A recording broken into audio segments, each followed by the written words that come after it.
there everybody. So I was asked to do a video on rooting cuttings and rooting hormone and things like that. So I just decided to hop on here right quick and show you guys what I do. Hopefully it helps some of you guys out. So before we get started, if you do see me looking down, I did make some notes just to kind of help me along. So when it comes to rooting hormones and rooting cuttings in general, the rule of thumb and the key is to keep it as clean as possible. Meaning from water to making sure that your soil is nice and fresh, making sure that that stays clean, free of pests. Same thing as general plant care. But when it comes to rooting hormones, these are also known as auxins, which are natural things that the plant uses to produce the roots, which therefore produces a healthier plant. So in nature, you have two substances that are naturally found in roots in plants. You have the indole 3-acetic acid, which is known as IAA. That is the most abundantly found in plants, but it also breaks down the quickest. So, and then you have indole 3-butyric acid, which is known as IBA. It's very little amount naturally found throughout the plant, and this is also converted into the IAA, which the IAA is what's used to form the roots of the plant. There's also a third. This one is a man-made substance. It's called alpha-naphthalene acetic acid, or NAA. This, like I said, is a man-made hormone which produces the same effect as the IAA. So I decided to show you guys the product that I use, that I've had the most success with, is the Garden Safe Take Root. I believe I got this at Walmart for a few bucks. The nice thing about this is it is a powder, so it does help cut down on potential for fungus gnats, any pests, things like that may disturb or disrupt the growth of the cutting. And it also helps me keep things nice and clean so that I don't start developing root rot and things like that. So I also decided to do a quick little demonstration with this so you guys can see how it's used. So for that, like I said, in case you guys didn't see it, it's called Take Root by Garden Safe. And as you'll notice here, I don't know how well you can see it.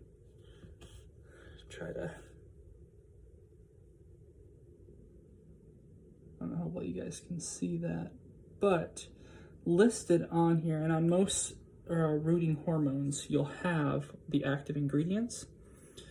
So this one is here. For example, this one is indole 3-butyric acid, which has an extremely low concentration. It's up there at the top. It's 0.01%. And then you have some other ingredients in there as well. So that is the other nice thing about these as well. There are a couple more on the market that are really nice to have handy as well. If you like the powder, so there is another product called Hormone 3, which is nice for rhododendrons, things that are a little bit woodier, because what happens when you try to root those cuttings is sometimes they're really susceptible to rotting really quickly if they get too wet. So having that powder, like I said before, kind of helps cut down on the need for a lot of water, which can produce the root rot. There is a product called Clonex, which is more of a gel. I wish I had it here to show you guys, but it comes in a little black bottle. The nice thing about this one is because it's a gel, it does attach really well to those cuttings and does help kind of keep that in place so that the plant is able to grow the roots. And then if liquid is more your thing, there is a really nice product called Dip and Grow, which is a liquid. The thing about liquids that you have to understand is it's really easy to over-concentrate those guys. So if you're not using them to the manufacturer's standards, and that goes with any rooting hormone, Really follow what the manufacturer tells you to use, because if you overdo it, you'll actually kill the cutting. If you underdo it, you've essentially just negated all that money you put into the rooting hormone, and it's not going to work the way that it was intended. So with that in mind, I decided, like I said, I'll do a quick little demonstration here of, I have a pothos here. Reason being, pothos is really easy to work with and it's really easy to root. So I decided that might be the best to show you guys. I forget which kind this is, but I love it. So first and foremost, as I mentioned before, cleanliness is key. Whenever you take a cutting off of a plant, most of you may know this. For those that are new plant people, always remember, when you do a cutting, keep it as clean as possible. So that means any materials you use to take a cutting, you always want to disinfect, because anything that's on these scissors, if I were to take it right to this plant, any bacteria that might be on here, who knows, that can get transmitted to the plant. Think of it as opening a wound. And so just like humans, if you don't keep it clean, bacteria can get in there, cause an infection. Same thing with a plant. So the plant can actually, in some cases, die because of the bacteria that you've introduced to it. Anyway, now that we have that out of the way, so I'm going to go ahead and I'm going to disinfect my scissors. These are the ones I use for plants, by the way. So, and this, you can use any sort of disinfectant. I really like using some hydrogen peroxide on this. It's a little mix I make. Just because that helps alleviate and cut down on, like I said, any possible bacteria on here. It's super simple. Just taking this few couple of seconds really does help cut down on any potential rot or any potential bacteria that we may be introducing. So, whenever you are using the rooting hormone, what you want to look for, and another reason I use these is because the aerial roots are really, really easy to see. So if you guys can see, right on this stem here, that little guy right there is what we call that's an aerial root. Here's also the node, which is where the roots will grow from. So if I were to be rooting this, which I'll do right quick. So you're gonna look for one of these aerial roots. I'll actually come all the way down here just to make it a little bit easier to cut. So if you guys can see it, there is a little bump here. So that is where the roots are going to start to grow out of. So what we're going to do is we're going to take it about halfway between the nodes. So you would go to the next node, which is this bump here. You're going to go right in between those two. So we're going to go ahead, we're going to make a quick cut here. Okay, so we'll put that to the side. And now you can see from our cutting, we've now got a couple different aerial roots here, a couple different nodes. So I've also got fresh soil and a pot here.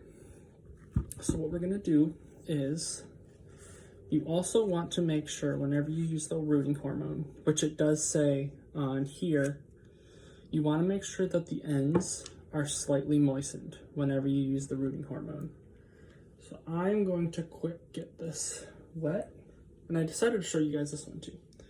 So this is part of a Monstera addisonii that I actually used the rooting hormone on. It's now in water, just because I like using water for propagation. But you can see these guys, look at that root. It's insane. So the rooting hormone really does work. And if you use it correctly, you will be really surprised as to how well the plant will grow. So I'm just gonna go ahead and get this slightly moistened. Let's see, do I have a little bit of water in here? If not, I'll be right back. Get this moistened right quick. Okay, sorry about that, guys. I just forgot the water. I got a little container of water in a clean container. Again, the key, I'll say it over and over again, cleanliness is the way to do it. So, as we took this cutting that still had the aerial nodes, remember, we're just going to get it slightly damp. So if you can see, just kind of dipping it in the water just to get it a little bit more moistened, so that the rooting hormone has something to stick to. So after we do that, you don't want it to be dripping, but you just want it to be slightly moistened. So what we're gonna do is we're gonna take the rooting hormone, let's open this guy up. So I'll try to do this in a way that you guys can see it. So you'll take your cutting, you're going to put it right in the rooting hormone. You'll kind of swirl it around a little bit, so that way you have, try to get this in a way you guys can see it. So as you can see, I'm just kind of swirling it around in there. And then any excess you're going to want to tap off. Reason being, any excess you have on here could potentially, because it's a powder, the way that it works, with too much on there, you could actually burn the tips of the cutting, and that in turn could kill it as well. So, as you can see, now I have successfully added the rooting hormone to the end of the cutting. What you'll do from this point is you're going to get your fresh soil there, and then you're just going to plant it up like you do any other plant cutting. So I'm going to go about, maybe about a quarter to a half an inch down. Not too deep. The nice thing about pothos as well is they're really tolerant on just about any sort of soil type, any sort of treatment. So after that, so now you can see I have it potted up, and then all we're gonna do, so the thing about rooting hormone as well, and it also tells you on the container, I wish you guys could see it, but the key is to also keep it misted regularly. So what I like to do is I have a little spray bottle. I usually spray it down and then just kind of let it do its thing. You'll start to notice, the nice thing about rooting hormone is you can definitely root without it in soil. The thing about the rooting hormone is it increases your chance of developing nice, strong, healthy roots. Because generally, if you're just rooting from the cutting to the soil, you have about a 50% chance, give or take, of the roots actually forming, versus something like the rooting hormone, which will elevate your chances anywhere from 75 to 100%. Because now with this rooting hormone, you've added additional nutrients that the plant naturally has that will allow it to be able to quickly develop those roots in a way that will allow the plant to survive. Other than that, guys, like I said, I'll give you one more look. So this is the product here. I have this open just because inside has all the usage directions. But this is the best stuff that I've used thus far. I'm just getting into more of the gel stuff. I'll let you know how that goes. But as I said before, this one was rooted from that same rooting hormone. And you can see the roots on this are just nuts. But other than that, that is about all I have for you guys. If you have any questions, please don't hesitate to message me. Let me know. I do have a YouTube channel that I'm starting. Hopefully you guys will check that out. Other than that, I hope that helped you guys. You guys have a great day, and I will talk to you later.